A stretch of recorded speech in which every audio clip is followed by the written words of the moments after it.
Before I begin, I'd like to actually address a comment that is in the chat section, right? The comment goes as such.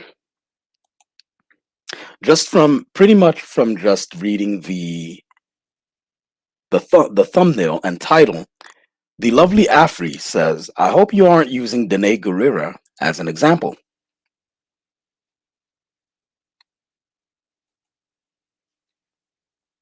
Just know that many parts of Africa, which they drew their inspiration from, find both long hair and bald head beautiful on a woman. Okay, I get it and I understand that. So, being that she is an example here, the lovely Afra is an example of the sort of pushback critics get when they bring this stuff up, I will address this. So, I will address it with a disclaimer. It's a disclaimer as well as a comment and a compliment. I want to begin by saying beauty is in the eye of the beholder, and standards of beauty vary from culture to culture to culture, right? From place to place, country to country, nation to nation, people to people, tribe to tribe.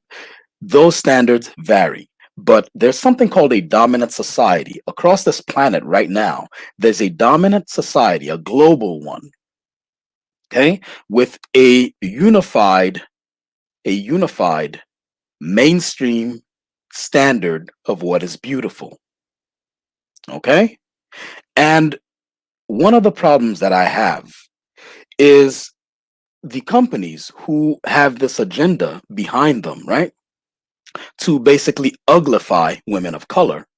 These companies will put people like the lovely Afri in front of us as a shield. Nothing wrong with lovely Afri. She seems like a lovely, wonderful person. But what I'm saying is they put people ideologically, they put people like lovely Afri in front of them as a shield. Nothing's wrong with what lovely Afri said. What she said is completely true. The only thing is there's room for nuance. What the companies do is they say something like, okay, well, we took inspiration for the Dora Milaje from the Dahomey in Africa, and this is how they look. Okay, that's fine. That's fine.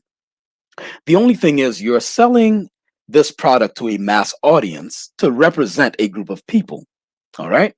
And when you take someone like the Amazons, okay, let's say these people, the Dora Milaje and the Dahomey, right? The Dora Milaje are based on the Dahomey.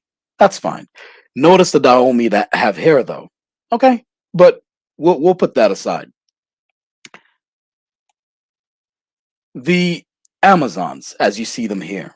Do you guys know that the Amazons, according to myth, they would mutilate themselves? They would remove one or both breasts so that their drawing of arrows across their chest to string up their bow, right?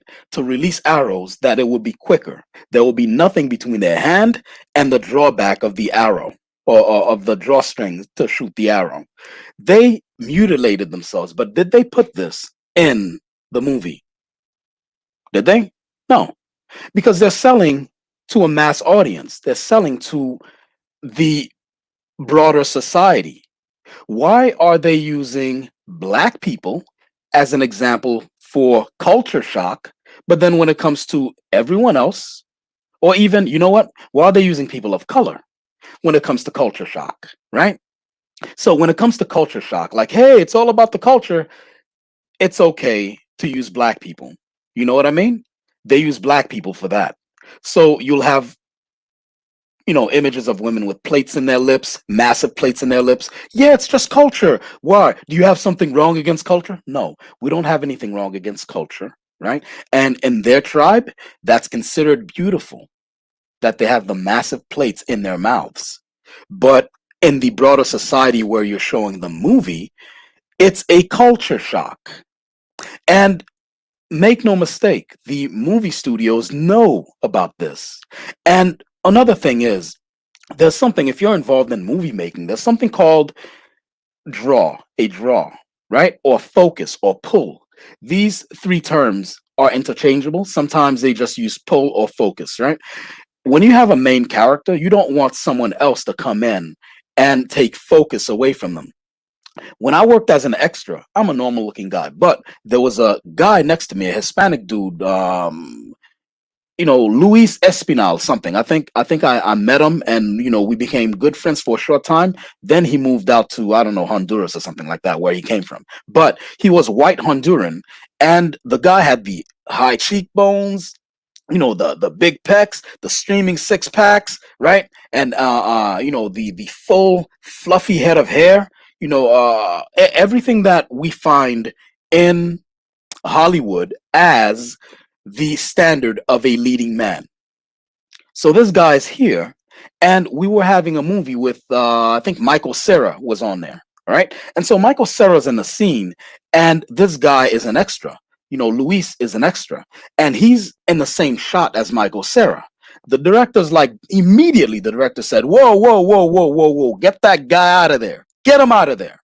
Get him out of there!" He pulled focus. He pulled focus from Michael Cera. Michael Cera looks like an average guy and looks very dorky, but this other guy would pull focus from him because everyone would be looking at him, because all of the guy Luis Espinal's features, all of his features are exactly what we have come to know in modern society as a leading handsome man. All right? All of his features match that. So, with that long, long, long disclaimer, I'm hoping I don't get any more culture warriors telling me about how all African women are beautiful, and it doesn't matter about bone stems in their noses and plates on their lips, and yeah, there are a lot of bald-headed women who are beautiful in Africa.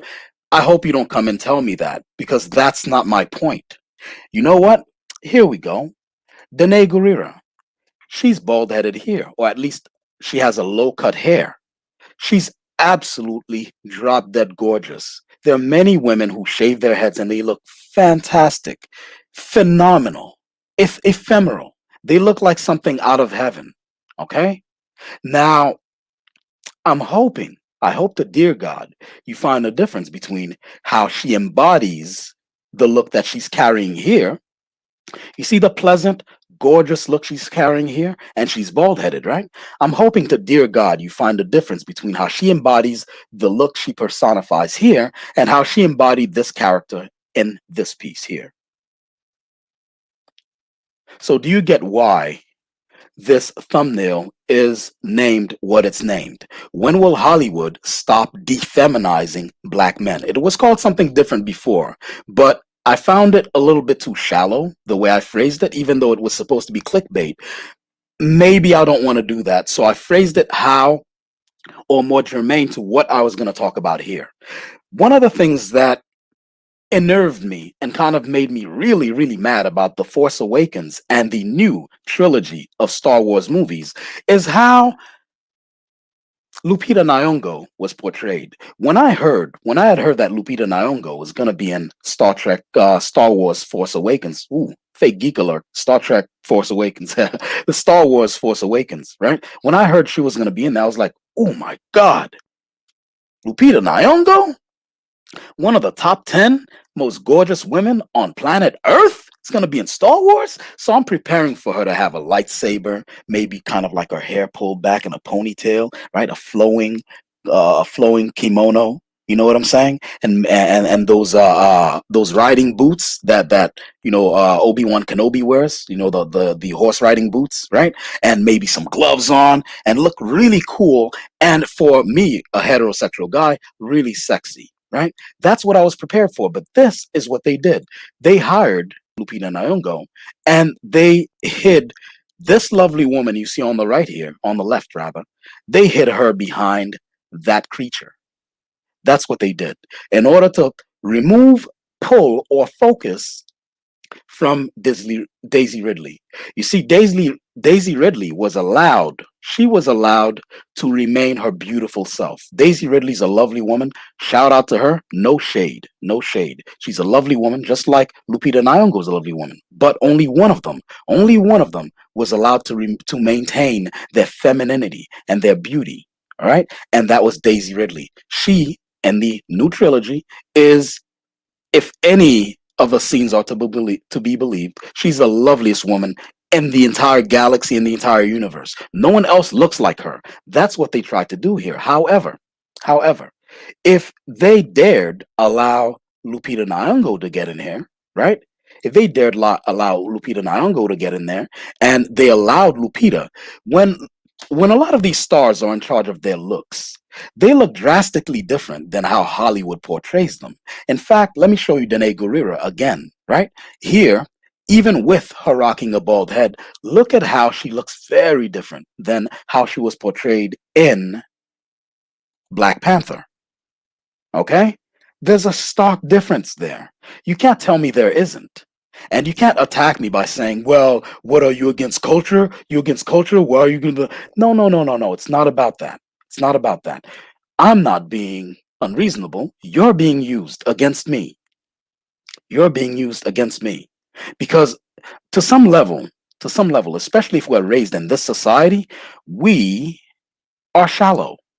We worship the superficial. And we won't go into philosophy and morality and saying, oh, wow, we shouldn't do that anyway. So, no, no, no, no, no, no, no, no, no. This is the world we live in. This is the world we live in. So, if we're going to live in this world, you're going to give the black woman the same chances at being admired as you give the white women. You get what I'm saying? Danae Gurira, when she has her hair, something about long hair. Listen, there's a reason why many people wear long hair. It frames your face. They serve as arrows to point to the features that you favor on yourself. So that's why when you have cascading hair, it kind of frames your face like a picture frame. All right? That's why when you have short bobbing hair, it points to your eyes, right? The points of the hair, the points of the locks of the hair, they point to your eyes. These things are aesthetically pleasing to the viewer, to the watcher. And so you take a goddess like this and you turn her into this, and then you add the Wakanda forever. What are we supposed to say? Now the thing is, some of her beauty was allowed to shine through here. You see that? Look at that gorgeous woman. Look at her. All these women, by the way, and again, disclaimer, all these women are gorgeous. In fact, I think they're all supermodels. They took all these women from centerfold magazines where, Cosmopolitan, Marie Claire, Jet, Ebony, all these places. And they cast them. Notice most of these women weren't acting. They were there to be, visually pleasing, right? But where they failed is the presentation of it. The presentation of it and the grunting and the Amazons didn't do all that. You understand? The Amazons didn't do all that. One of the other things that I want to bring up is that it's not only black women that this is done to. Look at Kelly Marie Tran, right? When Kelly Marie Tran is in charge of how she looks like this. See how gorgeous she is, right? And notice again, this is the world we live in. This is the world we live in. And so cascading hair, long hair, is the signifier of beauty. Okay? So if you're a black woman, you can't achieve this, maybe you want dreadlocks, right? Maybe you want to perm your hair. And I'm not saying that you should. I'm saying that the signifiers are there, right? So let's go to when Kelly Marie Tran left it up to the makers of Star Wars, right, to determine what she looked like. Do you see a stark difference there? This is what I'm trying to say, lovely Afri. Lovely Afri. That's what I'm trying to say. I'm not saying there's anything wrong with the women of Black Panther. That was not the point of this video. The point of this video is that black women have been increasingly, more and more, been defeminized in popular culture right now. They're the angry black woman. They're always yelling and angry and grunting. Oh, you don't know what you're talking about. And it's usually an overweight. We're lucky that these women here are in shape. It's usually an overweight or bulky black woman, a mammy that they portray, and they put them next to her. That's what they do. Okay. Uh, Also, if you look at there's a stark difference in between the action scenes as well. If you take a look at this,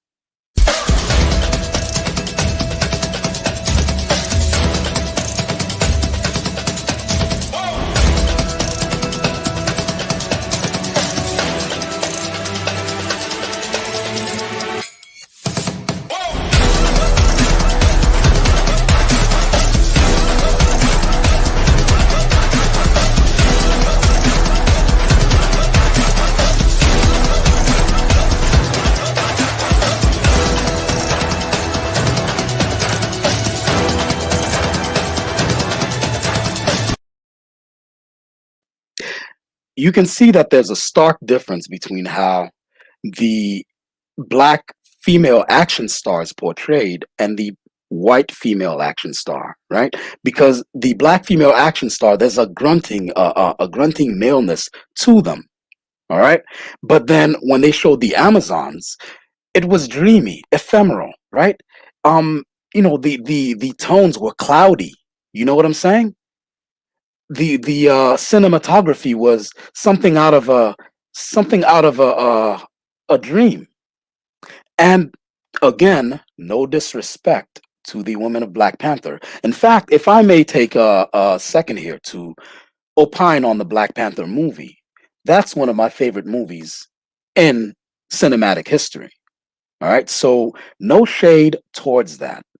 I'm just saying that there's a difference between how black women are portrayed in cinema and how white women are portrayed in cinema. And you know what? For those of you of Hispanic or Latina extraction who may join in with the black detractors in saying, "Whoa, you just don't have a problem. You just have a problem against culture, and then you have a problem against women." And well, you know what? Hispanic and Latino women, maybe you shouldn't join that club, because if it's up to the people that club is appeasing, you'll be back to being portrayed as maids. Remember, before Jennifer Lopez and Rosie Perez and all these sorts of Hispanic women, Latino women, Latinas on the silver screen were maids. You understand? They were maids at a hotel. When you go to the hotel, you call for your room. The black guy is outside, valeting your car, and then when you get inside, a Latino woman is doing your bed. That was our place. So you know what? I hate to be the one who says we're in this together, but I have to be that dude. We're in this together. So stop taking on the cause of a dominant society against people who are voicing concerns that, if the concerns are met, will benefit you as well, right? Again, nothing wrong with the Black Panther movie, the women in Black Panther. I'm talking about the presentation and the defeminization of black women. Look at all four of these women are absolutely gorgeous. The only thing is, and I love that Okoye, Dene Gurira, playing Okoye, I love that she was able to present some sort of femininity in this poster, right? And all these other women. I don't like what Shuri's wearing. Alicia Wright, I think the actress name is. I don't like the the the framing of her chin. That subliminally denotes a beard. No, I don't like that. I don't like that. You didn't do that with the Amazons. You understand? You didn't do that with the Amazons. Don't bring that over to the black characters. Okay? Save the You know what? Why don't you save the culture shock for your presentation? Why does it have to be our presentation? Get rid of that neck piece in the next movie. And again, what tends to happen is that they will send all these sorts of people on Twitter, all these people from, I'm actually from Africa. You're over in America and you're told, I like what, okay, that's fine. That's fine. That's fine. You know what? It's okay. You can have women with, what do you call it? Bone plates with bone shards in their noses, and saucer plates in their lips, right? And then have that represent black women here, and culturally shock the dominant society and see where that takes you. See where that takes you. Because at the end of the day, many of you who are actually attacking me for saying it, and the people behind you attacking me for saying it, you're going off a cliff. You're going off a cliff. Well, actually, the people who are behind it, they're not going off the cliff. You are. You are. Because the dominant society sets the standards for the planet. They set the standard for the planet. So they have the standard of beauty set. And if you come in as the only people with the culture shock, they attach the culture shock to you, then the dominant society will reject you as in the running for beauty. I think that will be about enough of this topic. It's too sensitive. I think what it is you get to hold on. Here's more. Hold on. Yes, always overweight, overweight and obese on purpose. Okay, so you agree, lovely Afri. That's why. See, it wasn't anything personal. I was just saying that you know, they use us. See, when you say overweight and obese, some of the women I've had massive crushes on, lovely Afri, have been quote unquote overweight. So I'm sensitive to that as well. Where I'm like, hey, why don't you represent some you know, black women who are beyond their BMI, their body mass index, right? Or body mass indices. Why don't you represent them? But then I step back and look at myself, and I see that movies right now they're used as a propaganda tool to dictate how broader society views all the distinct people that live within it. So if every time you see a movie, you see a black man as a criminal, you see a black woman as a whore, you see a Hispanic maid or Latina maid as an illegal immigrant, you see an Indian person as a terrorist. When you see these things, they seep they seep deeply into your subconscious, and then now they grow the amount of bigotry that you will have towards those groups. Meanwhile, the dominant society's preferred race, they get to be the heroes. They get to be the lovely, gorgeous women that all the men, climb over themselves to offer flowers to in all these movies. Speaking of always obese on purpose, lovely Afri. If you saw Wonder Woman 1987, I'm at least happy that they showed some of the Amazons as black, and that's great. And they looked fantastic. Again, a little disclaimer, all these women are beautiful. That's why they're chosen to be on screen. That's why they're chosen to be on screen. Even the obese ones. If we see them in real life, we'd be stunned because in order to be chosen to be on TV in the movies, you have to be a cut above what the average person looks like, right? So again, no shade on them. No shade on them. But notice a film like Precious, right? Notice a film like Precious. Precious was on par with Saw and Final Destination. That was a horror movie. And it showed the black community in the worst light you could imagine. The women were all perpetual victims, and the men were victimizers. And then the lead character was morbidly obese. Morbidly. I mean, she didn't have a fat suit. She wasn't Thor in Endgame. This is the weight that woman carried around. And the fat acceptance movement would come after me if I say this too much or too many times. But you know what? There is a health concern. The words healthy at any size, it's a myth. It's a myth. Let's be honest with ourselves. There is no such thing as healthy at any size. If you're 5'2" and you're 600 pounds, you should worry, worry a lot. Do something about it. If you're 5'8" and you're 800 pounds, and Jerry Springer has to hire a crane and a truck to get you out of your apartment, you guys remember that episode when you were kids and you watched Jerry Springer? If you're that horribly obese, there's no such thing as healthy at every size like that. Now, if you mean like someone like a weightlifter, one of those power lifters, Olympic power lifters, maybe, right? There are female powerlifters, male powerlifters. They have a higher BMI than normal people, but it's kind of healthy weight because it's functional muscle weight. And even the fat on them, it's a fat that's pertaining to how their body operates to maintain that physique. But if you're Gabourey Sidibe, it's a problem.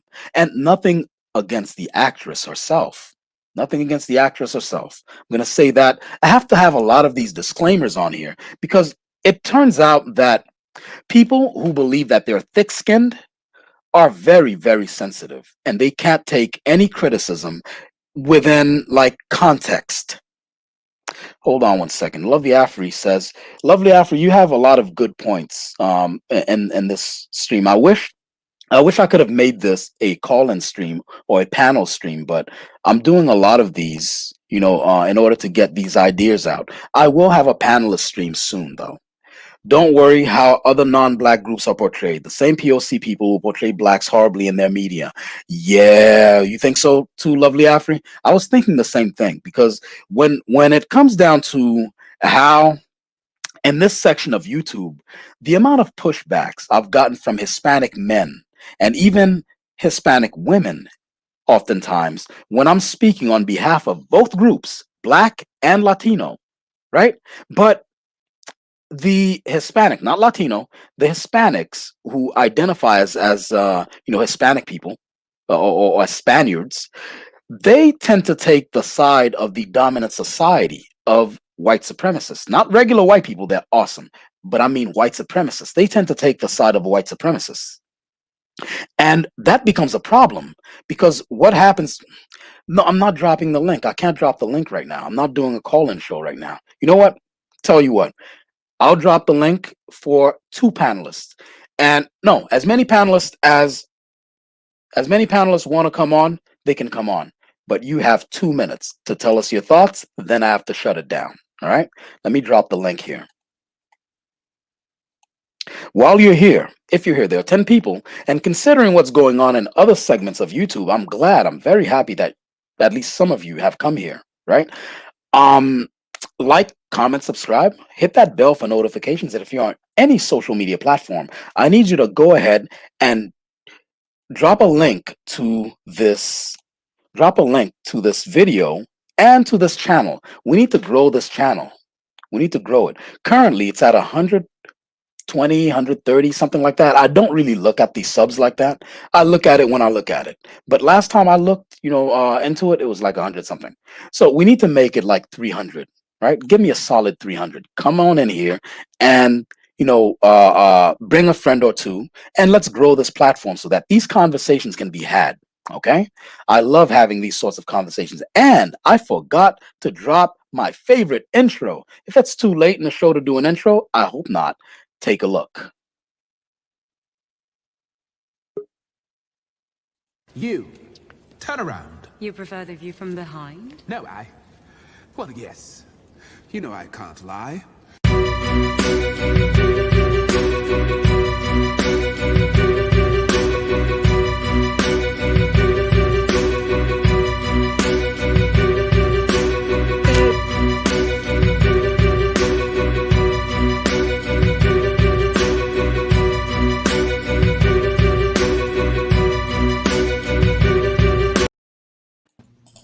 All right, welcome panelists. Rakim, I can't show your faces right now because there's a new panelist called Kevin, and I'd like to keep the image here in case it's a troll, and I don't want to have any sort of unsavory things pop up on the stream and kill this live, right? So I'd like for you guys to maybe, since you guys are the ones who are interested in coming in and opining on the topic, go ahead and let me know what the topic is. You can disagree with me, you could agree with me, anything, is up for it. And for about 2 minutes apiece, let us think, and shout out, I guess, your own, and then I have to shut it down. Go ahead, Rakim. How you doing, Rakim? Hey, what's going on? What's going on, bro? Tap, how you doing today, brother? Hey, what's up, bro? I'm doing good. How about yourself? Oh, I'm doing pretty well. I can't complain. I can't complain at all. I was just calling in. I was Cool. watching some of your show, and I was All right. agreeing with Lovely Afri about Okay. the way black women are portrayed in the way and the topic that you've been covering as far as when it goes Okay. into action and adventure and everything. And a lot of black women have been portrayed in masculine roles. And I think it's time to reverse that, because you notice that they always put the love interest as usually a white woman, or someone that's biracial, but they never actually put the love interest as dark, ambiguous, dark skinned, unambiguous, black women. And I think that needs to Absolutely. change when it comes to media. But we Yeah. have to make it change, because it's not in the people that actually produce these shows and movies. It's not in their best interest to represent us in the media correctly. So Yeah, absolutely. In fact, now that you mention it, I'm actually, see, I try to set up a lot of these lives ahead of time, and then I do them, sporadically, right? One of the lives that I was going to do to accompany this was in reference to why is it black women are rarely the love interest in a lot of these movies, where you remember, you know what, I won't spoil it because I'm working on it right now. I'm not going to spoil it here on this one. The next two lives, it's the live after the next one, which will be today. I'll be discussing that. I'll give people, panelists, more time to opine on the topics because it'll be a little bit later at night. Right now, people are kind of settling in, and I don't want to disturb anyone's evening or anything like that. But it's definitely one of the things that I'm going to cover. Where are the female leading ladies in these action movies? It's always a white woman, or sometimes now they've upgraded the Asian women. Right now, they've upgraded the yes, Asian that's women. correct. Yeah, but it's hardly ever the black woman. It's hardly ever. She's usually the best friend, the fat, uglified. Again, Yeah, these with the women are absolutely stereotypical. gorgeous. Yeah, Yeah, and the thing is, they're not ugly. They're uglified, and there's a huge difference. The original title of this live stream was why do they keep uglifying gorgeous black women? Because that's how I felt about it. Because when you see these women on Instagram, you see them on Twitter, see them on Facebook and on YouTube. These women, when they're in charge of how they look absolutely stunning, stunning. But when it's up to the dominant society to portray them, they uglify them. Someone like Viola Davis, absolutely breathtaking woman. right. But when it's time to portray her on screen, she's always got a long strand of mucus down her nose. Have you guys ever noticed this? Her nose, she always has nose sauce when she's crying. Now, I don't know if that's a personal acting choice of hers, right? To ugly cry in every scene. But as a cinematographer and a movie maker, you're supposed to look beyond that and say, hey, I'm marketing this to a dominant or a mainstream market where looks are key here. Maybe we shouldn't have this woman nose sauce her way through the scene. But they do that. They do that. Um, Question now, you're coming in as well, but if I can get Kevin Kevin in sales. Yes. Okay. Yeah. If I can have your opinion, please. Okay, how you doing? Thank you for allowing me on the panel. Kevin and Sales. You know what? I do a lot of content that centers around this debate as well. And unfortunately, I respect your opinion, but however, I'm gonna have to disagree with you. Absolutely, no I think problem. there are a lot of movies that actually do just the opposite. A lot of movies have women, especially women of, and I love dark skinned women, but I feel like a lot of movies have darker skinned women as the main interest, and particularly let's talk about the blockbuster movies. Even though Oh, do you have any examples for us? yeah, I do. So think about Not a black movie. Not a black movie. okay, I'm not gonna name a black. A dominant society movie. See, I'm if gonna I'm it's gonna a name it. yeah. All right, good. I'm gonna name a movie right now, and it's actually the one that's in front of us. Black Panther. Black Panther was Right. not a black movie. Black Panther was a science fiction. So if you think about the love interest of Daniel I think we'll Kaluuya's, have to agree to disagree on that one. well, I'm not even. Well, it's just, No, you no, no. already give me But good, but attention, good, but good. Yeah, what I'm yeah, saying good. is that okay. So think about this. Marvel is a billion-dollar franchise. Let's Yeah, be completely honest. Black yeah. Panther is Multi-billion dollar. Yeah, yeah. yeah. Black. Let's be Mhm. completely honest. Black Panther is not a black movie. Black Panther is a mainstream movie, and it's more or less a science fiction than a black movie. So the thing of the matter is that Daniel Kaluuya's character, his love interest is a black dark woman. If you think about Black Panther, his love interest or his wife is a black woman. You think about all the lead characters or all the females in there were primarily darker skinned women. If you think about even like let's take it back 20 years ago with Love Jones. Think about how dark they portrayed Nia Long to be in the movie. There are movies where You I'm sorry, go ahead. you've named 2 black movies, bro. I'm not even done. All right, I'm, good. so think about a movie like the Best Man. That's another one, right? Right. Okay, so and let's not let's take it away from Hollywood. What about Nollywood? Think about every Nollywood movie that Yeah, comes out. yeah, we don't Yeah, watch yeah, Nollywood. yeah. Okay, well, but Nollywood, but see, and that's a market that we're not tapping into, or you're not tapping into, because that's $1 billion industry as well. Right. Yeah, collectively. But there are a lot of movies where the characters are dark skinned. The women are black women. I just saw a movie yesterday Right. with Christina. And I gotta disagree Nollywood. with you, brother. I I gotta just, I just, disagree. I just saw a movie yesterday with Christina Milian. It's called now, even though Christina Milian is an Afro Latina, Mhm. and Yeah, we don't count them. It's up in the air right now with We're talking we're about having unambiguous race, unambiguous dark complected black women, mostly the phenotypical look of African okay. American Well, what women about what or about African. Angela? Okay, what about Angela Bassett and How Stella Got Her Groove Back? She's dark Yes, skinned. but the movies that you're naming are 20, 25 to 30 years ago, bro. That okay. That those are not recent movies. Most like the movies that you're naming are movies that I seen as a child. The newer generation today of women are not seeing themselves being properly represented in the media, and they're not Well, let's be seeing well, let's be not complete. just on movies, but in commercials, everything. Anytime that they cast a love interest with a black man, is mostly either a white woman, uh, like what Brotep was saying now, sometimes Asian women, or or if they do decide to go black, then they'll go with more racially ambiguous biracial women, and that's usually what it is. How do you explain the Tyler Perry movies when mostly all the female characters are darker skinned? I mean, Taraji is not a light skinned woman. So those are black movies. We keep saying But that. but hold on for a second. You just said mainstream movies. Tyler Perry movies are not just black movies anymore. At this point, those are mainstream movies now.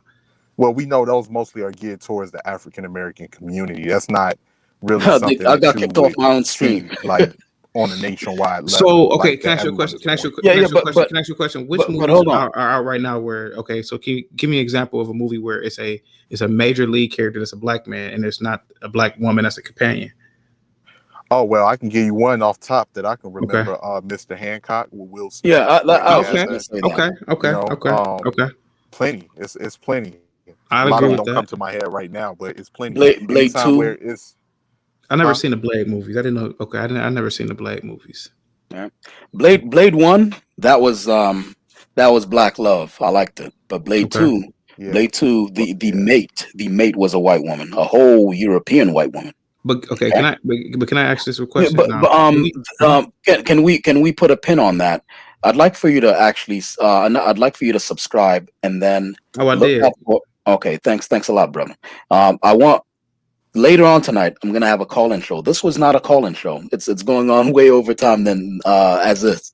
Right? I just needed 2 minutes from each person, right? So Okay. I'm gonna need you guys to come back in later on tonight when I discuss the black female love interests in movies. I'm gonna discuss that at length, and then you guys can opine all night on that. Okay, But all right. right now, I'm gonna get yeah, ready to back out, bro. Tap. I just want to say shout out to Lovely Afri because I've been reading the comments. I know she can't respond because she's at work, but I've been reading right, your comments, sweetheart, and you are absolutely correct with a lot of the things that you say, and it's yeah, important. And what she was saying with black media, some of us fall fault because we don't want to address the colorist men within our community that are making some of these absolutely, movies, and yeah, that's absolutely, obvious. yep, So I got to get ready to go. Shout out to you, bro. Tap. Shout out to all right, Question now, and shout Thank out you, to you, Raheem. brother. I got to get Take ready to bounce up out of here, but I will be back for the call-in show a little later that you do, bro. Tap. Shout out to all you right, too, brother. Have a good all one. right. Shout out to you as well. care. Question now. Can you please You ready? opine on it for? Yeah, Yes, can sir. you please? Two Yeah, minutes. can you please I opine got for like 2 minutes? Yeah. All right, yes, sir. Okay, first two things real quick. Thank you for having me. You always knock it at the box. Second Oh, thing, can thank you you. please check and see what's going on with my comments? Because every time I comment, you cannot even see them, or it deletes right away. So something's going on. I Okay, don't know. I'll find out. I'll get to the bottom of that. I haven't been really going into the comments. In fact, I got knocked off myself, so something must be going on between StreamYard and YouTube. I got knocked off the platform just about 2 minutes ago. So I'll get to the bottom of that. But for right now, why don't you let us Okay. know how you feel about this topic and what you're bringing to the table? Yes. Okay. This is my thing. As a Black American woman, I see a lot of messed up stuff. Let me say that we're always portrayed as, or not always, majority of the time, portrayed as manly, Hmm. not feminine. It's Yeah, always a bad look on us. We always got to be rugged or rough, or like you said, a friend of the love interest. yep, Always. Um, so that's all. I want to agree with you on that. And actually, funny, those women don't look, as you will say, like, wow. They look kind of like, oh dang, I'm good. You say I'm good on yeah, something like that, yeah, and pretty that's much. Yeah, yeah, yeah. I'll pass. okay. Like no, Yeah, hard pass, hard pass. yeah, Like, hard pass. Oh, but sorry. the whole thing is, like I said before, these are absolutely gorgeous women. I'm If about to get to if that. you Right. go to their Instagram accounts or you watch their profiles on their model mayhem accounts, some of them probably have model mayhem accounts. It's a Right. website for aspiring models and actresses. And if you look at when they are in charge of how they look absolutely stunning. But when they go to these studios, there's something called a pull. I don't know if you were here for the earlier part of the stream, that there's something called a pull when you're in the movie industry. If you have a star of the show, you don't want other actors to pull away from the star. Now, the thing is Hmm. that's okay to a certain degree, but when you uglify a character, Right. if you don't want them to pull, maybe not have them in the same scene at all, right? Right. But if you have to uglify one woman to make the other woman look absolutely gorgeous, then maybe don't do that. You know what I mean? But Right. let me actually wrap this up. I'm gonna resume this. So if you can come back later on tonight, I'm gonna open it up for the female love interests, the black female love interests of movies. That's gonna be the topic, and I'll Right. open that We up see to what's to going on to a with full that panel. as well. Yes, we're seeing what's going on with that, but that's not my biggest thing. My biggest thing, I don't care who you, and even with we were talking about I just chimed in on saying that no, as far as what they were saying about the love interest of Black women. But Right? my thing is this, don't uglify us. It's Yeah. funny that you uglify us really bad to a person that really don't top us for real. And I hate to Yeah. say that a lot of times Hmm. that we have and no disrespect to any other race or ethnicity because they're gorgeous everywhere, right? But when you got a Yes. badass, beautiful, even they don't care if she's dark chocolate, half chocolate, in my case brown because I'm a brown skinned young girl, and it Right. be cold as hell, like damn, and you will uglify me, and she wouldn't hold a torch. She barely hold a torch to me as me being uglified, but you got to put that ump on me to make me like Yeah. and then her Yeah. you gonna big her up, and this goes with the Latina women, and I know y'all was scared. I ain't gonna say scared to say that, but I know you talked about Chinese women, and you Yeah. did kind of touch on it, but you didn't really touch on the fact that not only the white women, the Chinese Yeah. women, and we said the unambiguous women and the Latina women, we're seeing this, big Yes. time, and it's cool, it's just that Black women are standing up, and we said no, we're not gonna do it like Yeah. Yeah. We're not doing that. And a lot of times I applaud sisters who stand up for themselves. We're like, nah, we're not doing that. You know what I mean? I'm getting the best. But I learned. yeah, Let me say this, and I'm hushing. I promise. no I'm problem. getting the best. Forget that I'm going to be treated. Even I don't care how loud I can get on the stream. When you see me, like, oh wow, okay, whoa. But I'll make sure that I'm going to make sure from now on that I am the best, and I will get the best. And forget that you're not going to do me any type of way. And I'm glad Black women are standing up. Like no. And I love the Paris Milan's when she did stand up and say, hey, no, you ain't gonna put me on the front of this. You only putting me up there to, like you said, to be this warrior woman, but you won't even put me next to you as a love interest, even if we Yeah. don't love each other. Even if I'm married to a white guy and you married to a white girl, but just far as community wise, you want them to still our community to still see Black love. You see what I'm trying to say? Yeah. That's all I'm saying. So thank you so much. I'm out of here. Absolutely. Absolutely. So come back again later on this evening. We're going to expound on topics that have started here. Will be continued in the female love interests of movies. Right. Thank So for those of you who are here, right? Like, comment, subscribe, hit that bell for notifications. If you're on any social media platforms, I need you to drop a link to this channel, drop a link to this video, and help me grow this channel. Currently, we're at 100 subs, 100 or so subs. I'd like to get us to 300 subs if you can help me do that. Also, please be reminded that we're having a project. We're doing a project. It's kind of like a Black Star Trek. So if you'd be so kind as to give to the Cash App, it goes directly towards the funding of the project, where line work, for example, gets colored. The funding that occurred on the Cash App of this channel went directly to paying for the colors that you saw there. So go ahead and have a lovely rest of your, I don't know, evening, and I will see you in a few. You can watch other videos from this channel right now.